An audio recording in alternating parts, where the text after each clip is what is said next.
Dry hands. This is something that we treat all the time in the dermatology office, and there's a handful of things that I wish people knew so that they could treat their own dry hands at home. Because there are prescription treatments that I can give that will help when things get really, really bad. But what can you do to avoid that crisis when your hands are on fire and you can't even function anymore? I'm going to go through the tips on how to manage dry hands like a dermatologist, and I'm going to tell you a few things not to do, because there's some old wives' tales out there that people will try that they're just a bad idea. Obviously, we use our hands for everything, and especially if you are in certain occupations, you're much more likely to suffer from dry, cracked hands. There's genetic factors that go along with this too, but there are a handful of things that anybody can do easily at home to prevent your hands from getting into that crisis mode where they're just on fire. Some of these will be pretty common sense and some of them might be new to you, so let's dive in. Tip number 1, when you're washing your hands, don't use super hot water. Super hot water is going to be more hard and damaging on your skin. Keep that water lukewarm or even cold. You really don't have to turn up the temperature of the water just to get rid of bacteria. The temperature difference is not so significant that you're going to be melting the bacteria or killing it off of your hands. The only way to do that would be to turn the water temperature up so high that you're actually damaging the skin. But when you make it hot, it is hot enough to actually help strip away more oils from your skin and to just dry you out more. So use lukewarm water instead of super hot water. Tip number 2 is around soap. Now, if you have super dry, cracked hands, don't use soap on your hands. Now, I'm not saying don't use something to remove stuff from your hands, but a soap, a traditional soap, will remove more oil from your skin. So your body's trying to produce oil and keep your skin hydrated, and soaps are like a detergent that are specifically designed to help remove oil. That's why if you use dish soap on a pan, you drop it in there, you can see it immediately start to repel the oil from your cooking. The same kind of thing can happen on your hands. So if you have super dry hands, get a synthetic bar or use even a facial cleanser to help clean your hands. These are going to be much more gentle on your hands than a traditional soap. Now, I understand that there's occupations that require you to use soap and water or some type of cleanser and water frequently. But if you're not in one of those occupations and you can get away with using hand sanitizer instead of washing your hands, there actually could be a benefit to that. Like we said, typical cleansers on the hands, typical soaps are going to remove a lot more of the oil from your skin. But if you can find a hydrating hand sanitizer, something with aloe in it like we keep in our office, I use it 100 times a day, it actually will help to hydrate the skin while killing bacteria, and you're not putting something on that's removing all of your natural oils. So that can be an excellent option. If your hands aren't visibly soiled and dirty and you can get away with just using a hand sanitizer, your hands will often thank you. Now, those are a few of the daily habits you can implement around hand washing and sanitizer use. We're going to start talking about what kinds of things can you actually put on your hands, but here's where the old wives' tales come in handy, because these are the things you should not do that I have heard that patients have come in and said that they've tried these things. These are not it right here. Quick list. Number 1, rubbing your hands in olive oil. Yeah, olive oil has fats in it that can help to hydrate and moisturize a little bit, but there's certainly more effective things, and that's going to leave you so greasy, you're going to be smelling like olive oil.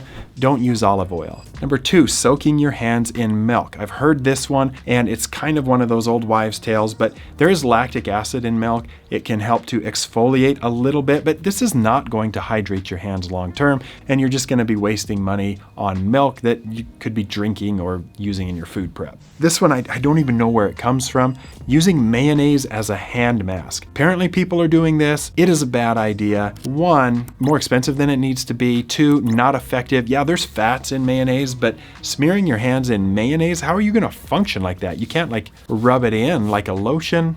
Just don't use mayonnaise on your hands. Some people along that line might use Crisco or some type of cooking fat. Again, yeah, there's fats in there. It can temporarily hydrate, but it's not going to be nearly as effective as something designed for your hands to help hydrate and soften them. I've heard of some people using lemon juice on the hands. This is another no-no for a couple of reasons. 1, it's acidic. It will damage your skin, and if you go outside and you've had lemon juice on your hands, you would be at risk for something called phytophotodermatitis, where you're going to get a really bad reaction from the sun. This is just going to cause irritation. Don't put lemon juice on your hands. And the last one is using a potato peel rub. There's some starch in there, but again, no evidence that this is actually effective. So here's what you need to actually put on your hands according to a dermatologist. dermatologist. Every time after you wash your hands, as long as this is feasible, you should then moisturize. You are going to have a little bit of moisture on your hands, and if you can put on a lotion or a hand cream at that point, it's going to help to lock that in, prevent additional water loss from the hands, and help to repair that dry, cracked, and damaged skin. There's a few ingredients that I like to recommend. One is going to be a moisturizer with ceramides. Ceramides are a natural lipid that are an important part of your skin barrier. Number 2 is glycerin. This is an excellent humectant and hydrator for very dry skin. If your hands feel like sandpaper and they're flaking and rough, a cream with a little bit of urea can also be very helpful, especially if your hands have a little moisture on them before you apply that. The Eucerin Advanced Relief Moisturizer is a great one, and Prequel Skin has a really good moisturizer with urea as well. I'll have links to those down in the video description. The next one is important, especially over the winter months, and that is wearing gloves. I'm not just talking about wearing gloves to bed, but when you go outside and the air is super dry and cold, there's just no humidity in the air, and the wind, everything is going to strip all of the oil. It's going to remove all of the moisture out of your skin. So when you do go outside, it's a great idea to wear gloves to help to protect your hands from the elements and from the environment that is going to dry them out. So wearing gloves anytime you're outside. During the daytime, you do want to pick a good moisturizer that's not going to be too greasy on the hands, and I'll leave a couple of recommendations down in the video description. A couple that I recommend to my patients. One is called Gloves in a Bottle. This one is great if you work in a restaurant, if you're in healthcare and washing your hands frequently, because Gloves in a Bottle is designed to help stay on the hands better than many other lotions,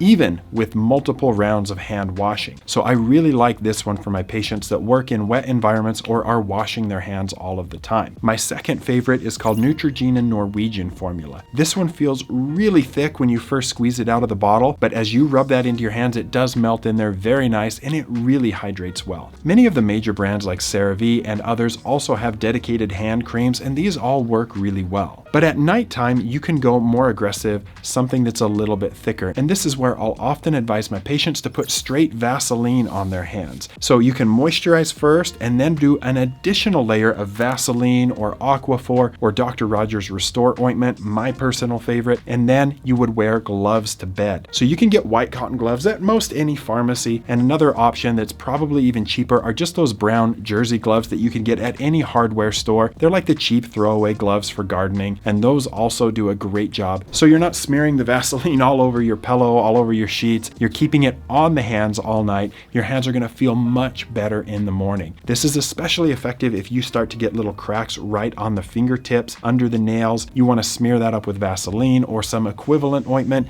and then wear those gloves to bed. It's definitely going to help. An often overlooked step that will help with your hands is sleeping with a humidifier in your bedroom. If you have a humidifier that you can also put out in your living area, that can help. When we turn on the heaters in our houses, especially over the winter months, that zaps even more humidity out of the air. Unless you have a humidifier built into your system, your air in your house is going to get a lot more dry, and that's why you get more static electricity over the cold winter months when you're walking on the carpet. The air is just so dry. So if you can run a humidifier, it just increases the ambient humidity in the house, and that will also help your skin, not just on your hands, but everywhere. And the last tip that I want to recommend to you has to do with your diet. So you should hydrate very well during the day. You need to have adequate moisture in your body so that your skin can use that to help build and repair your skin barrier, and also eat a diet that is rich in omega-3 fatty acids. When I take patients and I put them on a course of Accutane, we'll often recommend that they take omega-3s as well, because we know they're going to get super dry skin, and it's often evident on their hands. So when you take an omega-3, there's evidence to show that it helps to repair the moisture barrier of your skin.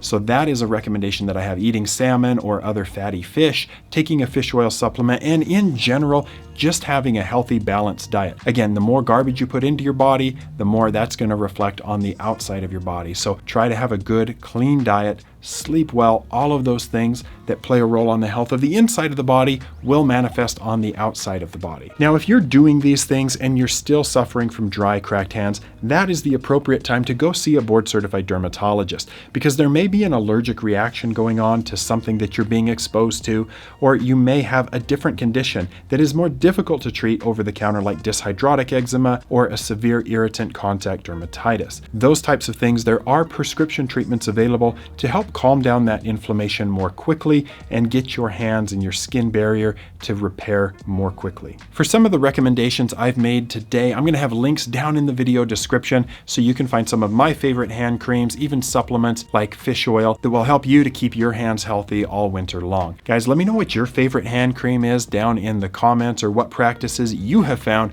to keep your hands healthy over the winter. And if you have other skincare questions, also leave them down in the comments and I'll address those in future videos. Thank you so much for watching the channel, and just remember, when you shop links down in the video description, we do get some revenue from that, and that helps support my mission to take underserved dermatology care to people who need it the most. I work in a mobile clinic a couple days a month to provide free dermatology care to unhoused individuals and those without insurance. So thank you for supporting that cause for us. Let me know what else you guys would like to see me address here on the channel, and I'll see you guys on the next video.